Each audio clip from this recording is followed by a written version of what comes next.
पाकिस्तान पिछले कुछ टाइम से बहुत से मसाइल का शिकार रहा है। मुआशी मैदान में पाकिस्तान को कुछ अच्छी खबरें आना शुरू हो गई हैं। पाकिस्तान ने स्टेट सतह पर डॉक्टर जाकिर नाइक को पाकिस्तान बुलाया। डॉक्टर जाकिर नाइक का पाकिस्तान आना पाकिस्तान की सफारती सतह पर एक बहुत बड़ी कामयाबी थी। डॉक्टर जाकिर नाइक के पाकिस्तान आने के चंद दिन बाद ही मलेशियन वज़ीर आज़म अनवर इब्राहिम भी पाकिस्तान तशरीफ़ लाए। वो भी वज़ीर आज़म बनने के बाद पहली बार पाकिस्तान आए हैं। सबसे बड़ी खबर यह है कि इस वक्त सऊदी अरब के इन्वेस्टमेंट मिनिस्टर शेख खालिद बिन अब्दुल अजीज़ अल फलाह पाकिस्तान में मौजूद हैं। उन्होंने कल 27 के करीब MOU साइन किए हैं। इसके अलावा UK की क्रिकेट टीम पाकिस्तान इस वक्त आई हुई है। हाल ही में पाकिस्तान को IMF की तरफ से भी बेल आउट दे दिया गया है। पाकिस्तान ने IMF की शराइत को पूरा किया है। कल खबर आई कि तकरीबन कोई 5 के करीब बड़ी कंपनीज जिनके साथ IPPs मुआहदे थे हुकूमत के, उन्होंने वो मुआहदे तर्क करने का फैसला किया। तमाम तर सूरत हाल में इतनी अच्छी खबरों का आना यकीनन पाकिस्तान के लिए खुशाइंद खबर है।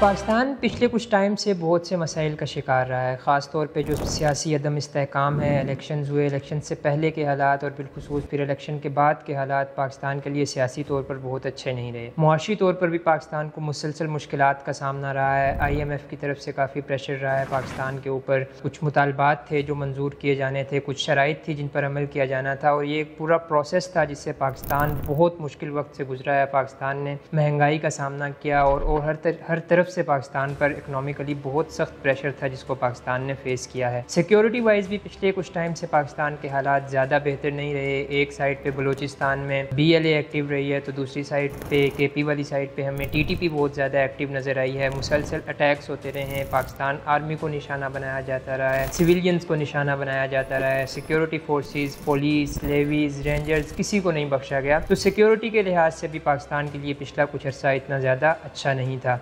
मगर अब खुसूसन मुआशी मैदान में पाकिस्तान को कुछ अच्छी खबरें आना शुरू हो गई हैं, कुछ खुशखबरियाँ मिलना शुरू हो गई हैं, और पिछले कुछ टाइम में चंद ऐसी डेवलपमेंट्स हुई हैं जो कि पाकिस्तान के लिए, पाकिस्तान के मुस्तकबिल के लिए, पाकिस्तान के मुआशी हालात के लिए बहुत ज़बरदस्त और पाकिस्तान के अच्छे फ्यूचर की नवीद सुना रही हैं। उनमें से ही चंद एक डेवलपमेंट्स आज हम डिस्कस करेंगे। सबसे पहले पाकिस्तान ने स्टेट सतह पर डॉक्टर जाकिर नाइक को पाकिस्तान बुलाया। डॉक्टर जाकिर नाइक का पाकिस्तान आना पाकिस्तान की सफारती सतह पर एक बहुत बड़ी कामयाबी थी। डॉक्टर जाकिर नाइक कभी भी इससे पहले पाकिस्तान नहीं आए। वो इंडियन शहरी हैं और इंडिया में तबलीग और इस तरह के डिफरेंट केसेस उनके ऊपर दर्ज थे, जिसके बायस उन्हें फिर मलेशिया जाना पड़ा। मलेशिया भी वो गए। उसके अलावा वो दुनिया भर में जाते हैं। वो अपनी तबलीग के लिए मशहूर हैं, तकाबुल अदयान के वो माहिर हैं, लेकिन वो कभी भी पाकिस्तान नहीं आए थे। पाकिस्तान में उनकी एक बहुत बड़ी फ़ैन फॉलोइंग ज़रूर मौजूद है। लाखों लोग हैं जो कि उनको चाहने वाले हैं, उनके सुनने वाले हैं। तो उनका पाकिस्तान आना यकीनन पाकिस्तानी कौम के लिए एक बहुत बड़ी खबर भी थी और सफारती सतह पर पाकिस्तान की एक कामयाबी भी थी, और इंडिया को बिलखुसूस ये एक मैसेज भी था कि पाकिस्तान जो है वो सफारती सतह पर मुकम्मल तौर पर आज़ाद है। हम जिसको चाहें हम पाकिस्तान बुला सकते हैं,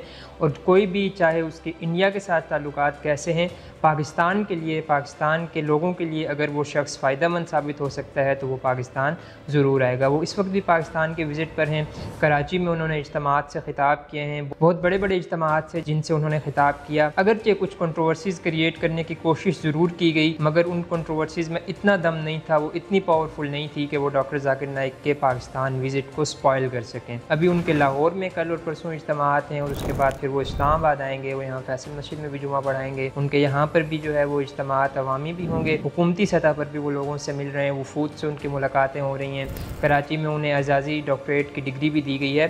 तो ये एक बहुत बड़ी अचीवमेंट थी पाकिस्तान के लिए कि वो सरकारी गेस्ट के तौर पर पाकिस्तान आए। डॉक्टर जाकिर नाइक के पाकिस्तान आने के चंद दिन बाद ही मलेशियन वज़ीर आज़म अनवर इब्राहिम भी पाकिस्तान तशरीफ़ लाए। वो भी वज़ीर आज़म बनने के बाद पहली बार पाकिस्तान आए हैं। पाकिस्तान की तरफ से उनके पास कुछ दौरे होते रहे हैं, लेकिन वो पाकिस्तान पहली मरतबा है। यहाँ पर आकर उन्होंने हुकूमती नुमाइंदों से मुलाकातें की, कुछ कंपनीज़ के साथ मुलाकातें की, तिजारती मुआहदात पर दस्तखत उनके साथ हुए, और उन्होंने इस अज़म का इजहार किया कि पाकिस्तान और मलेशिया आगे चलकर मुआशी मैदान में एक दूसरे का मुकम्मल तौर पर साथ निभाएंगे। 2019 में कुछ मुआहदे पाकिस्तान के मलेशिया के साथ हुए थे तिजारती सतह पर, उनको आगे आगे लेकर चलने का भी उन्होंने अदा किया है। तो मलेशियन प्राइम मिनिस्टर का पाकिस्तान आना पाकिस्तान की सफारती सतह पर दूसरी बड़ी कामयाबी थी और ये इकनॉमिकली भी पाकिस्तान की कामयाबी थी, क्योंकि पाकिस्तान मलेशिया के ताल्लुकात पाकिस्तान के इकनॉमिक सेक्टर को एक मेजर बूस्ट दे सकते हैं। इसके अलावा यूके की क्रिकेट टीम पाकिस्तान इस वक्त आई हुई है। पाकिस्तान में 2008 में श्रीलंकन क्रिकेट टीम पर हमला हुआ था और उसके बाद से पाकिस्तान में क्रिकेट तातुल का शिकार थी। फिर तकरीबन 2015 के बाद से टीमें आहिस्ता आहिस्ता पाकिस्तान आना शुरू हुई। इंग्लैंड की टीम पिछले साल भी पाकिस्तान आई थी और इस साल इंग्लैंड की टीम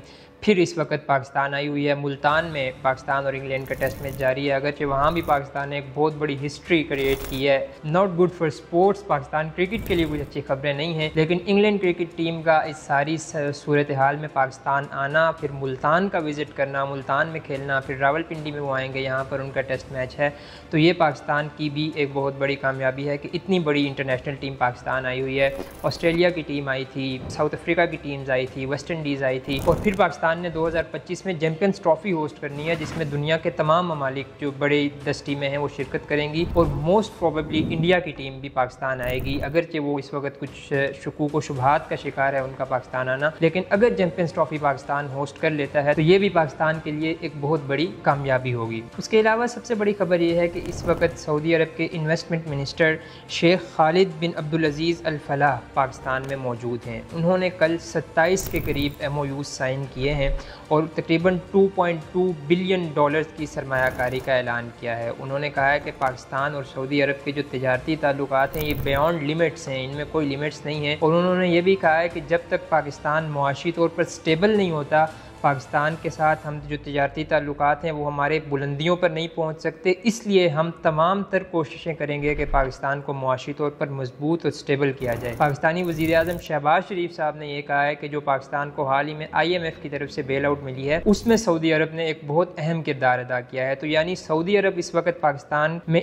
न सिर्फ सरमायाकारी करना चाहता है, न सिर्फ पाकिस्तान में आकर इन्वेस्ट करना चाहता है, बल्कि वो पाकिस्तान को मुआशी तौर पर मजबूत और स्टेबल भी देखना चाहता है, जो कि पाकिस्तान की इकॉनमी के लिए एक बहुत अच्छी खबर है। पाकिस्तान सऊदी अरब के साथ हाल ही में और फिर एक पाकिस्तान और सऊदी अरब के ताल्लुकात की एक बाकायदा हिस्ट्री है कि जब जब पाकिस्तान पर मुश्किल वक्त आया है सऊदी अरब ने पाकिस्तान का साथ दिया है और अब भी पिछले कुछ अरसे से भी सऊदी अरब मुसलसल पाकिस्तान में सरमायाकारी का ऐलान कर रहा है। और बिलखुसूस ये इस वक्त में सऊदी मिनिस्टर का पाकिस्तान आना और MOUs साइन करना ये पाकिस्तान के लिए एक बहुत ही खुशाइंद खबर है कि आने वाले वक्त में अगर ये तमाम MOUs एग्रीमेंट्स में कन्वर्ट होते हैं और ये सारी इन्वेस्टमेंट पाकिस्तान में हो जाती है तो पाकिस्तान की मुआशी सूरत हाल को बहुत इस्तेहकाम मिल सकता है। पाकिस्तान की इस वक्त जितनी भी सूरत हाल है, महंगाई के मसाइल हैं, दीगर मसाइल हैं, उनमें बहुत हद तक बेहतरी लाई जा सकती है। हाल ही में पाकिस्तान को IMF की तरफ से भी बेल आउट दे दिया गया है। पाकिस्तान ने IMF की शराइत को पूरा किया है और उनके मुतालबात पर अमल दरामद किया है। पाकिस्तान को ये कहा जा रहा था कि अगर खुदा न खास्ता IMF से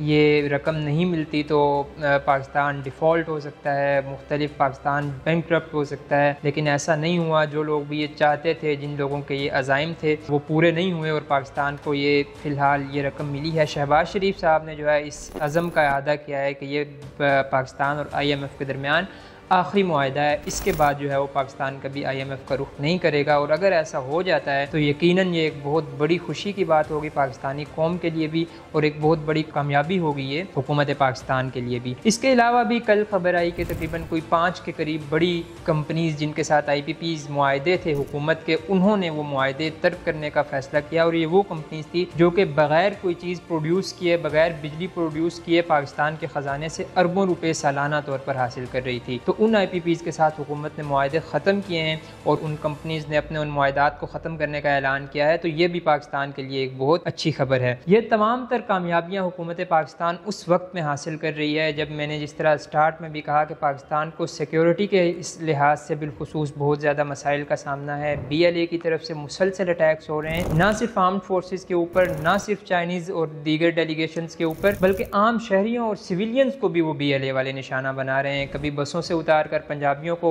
मार दिया जाता है एथनिक बेसिस के ऊपर। कभी कहाँ पर किसी कोयले की कान पर आज अटैक किया गया जिसमें तकरीबन 20 के करीब लोग शहीद हो गए। इसके अलावा टीटीपी जो है वो बहुत ज़्यादा सरगर्म है, मुसलसल वो केपीके में निशाने बना रही है पाकिस्तान आर्मी को। और सियासी तौर पर भी कभी पीटीआई का एहतजाज होता है, कभी टीएलपी के एहतजाज हमें देखने को मिलते हैं। पीटीएम की तरफ जो एक पीटीएम का एक बहुत बड़ा इशू इस वक्त केपीके में मौजूद है। तो इस तमाम तर सूरत हाल में इतनी अच्छी खबरों का आना यकीनन पाकिस्तान के लिए खुशाइंद खबर है। उम्मीद है कि ये तमाम सिलसिले जारी रहेंगे और पाकिस्तान फ्यूचर में भी इसी तरह इकनॉमिक स्टेजेस के ऊपर, सियासी सतह के ऊपर कामयाबियाँ समेटता रहेगा और बहुत जल्द ये जो एक मुश्किल वक्त पाकिस्तान का एक मुश्किल फेज़ जारी है, पाकिस्तान इससे निकलने में कामयाब हो जाएगा।